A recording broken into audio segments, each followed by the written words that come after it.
So hello students, so আজি এটা notification আহিছে CW 2026 ৰ ওপৰত ঠিক আছে। so তোমালোকে এইটো দিনৰ কাৰণে ওয়েট কৰি আছিলা। so মই সাইডত দি দিম এখন এটা মই ইয়াৰ সোৰ্স কিটা কৈলো আসাম কেৰিয়াৰৰ চেনেলটোৰ পৰা ফাৰ্স্ট সোৰ্স, সেকেন্ড সোৰ্সটো হল তোমালোকৰ এখন নিউজ পেপাৰত দিছে এইটো। so এইটো একদম ট্ৰু হয়। মই ভাবিছিলো আজটোলৈ আহালৈ ৰখো নেকি টাইমটো, কিন্তু বহুতে মেসেজ কৰি আছে, বহুত মেসেজ আহিছে। তাৰপিছত এতিয়া সেইকাৰণে মই ভিডিওটো বনাই থৈছো, কাৰণ আজটো ওয়েবসাইটত তোমালোকৰ নোটিফিকেশন আহা নাই, কাৰণ আপডেট দিওতে অলপ টাইম লাগে। আৰু ফাৰ্স্ট তোমাৰ যোনটো নোটিফিকেশন আহে CW নিউজ পেপাৰতে আহা দেখা যায়, ঠিক আছে নৰমালি। so এতিয়া ওয়েবসাইটৰ কাম কৰিব, ওয়েবসাইটত আহিব, নতুন ইন্টাৰফেস আহিব, so সেইখিনি অকমান টাইম লাগে আজটো, ঠিক আছে।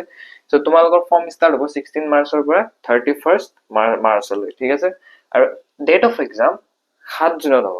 বহুত টাইম আছে এতিয়া, সেইকাৰণে এতিয়া নহয় যে চিল কৰো। এতিয়া যদি চিল কৰা পিছৰ টাইম খিনি চিলে হৈ যাব, ঠিক আছে। সো নিজৰ কনসিস্টেন্সি খিনি মেইনটেইন কৰি থাকা। আৰু ক্লাস 12 ফৰ ষ্টুডেন্ট কিটা যোনকিটা আহিব, কালিতো এক্সাম খতম হ'ব 9 মাৰ্চত। সো সেইকিটা যদি চাব আহিছে এইটো ভিডিও, এতিয়াৰ পৰা 2 দিন 3 দিন হাইয়েস্ট ৰেষ্ট লোৱা, তাৰ পিছত আৰু পঢ়িব বহি যোৱা, ওকে।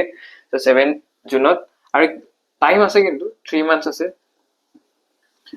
3 months left. আৰু তোমালোকৰ এডমিট কাৰ্ডৰ কথা কি কম, ফৰ্ম ফিল আপৰ পিছত মেট আহি যাব এডমিট কাৰ্ড, ঠিক আছে।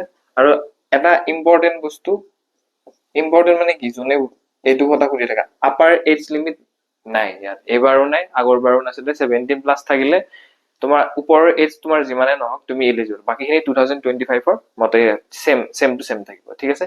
সো এক্সাম হ'ব 7 জুনত। সো তোমালোকে এতিয়া ভালকে পঢ়া। আৰু এতিয়া এইটোৱে তোমালোকৰ গোল্ডেন চান্স। আৰু এটা কথা ভাবিবা যে এক্সাম দেৰিকে হ'ব, মাৰ্কসও সিমানে থাকিব নেকি, মাৰ্কসও বাঢ়ি যাব, ঠিক আছে। সো ভালকে পঢ়া।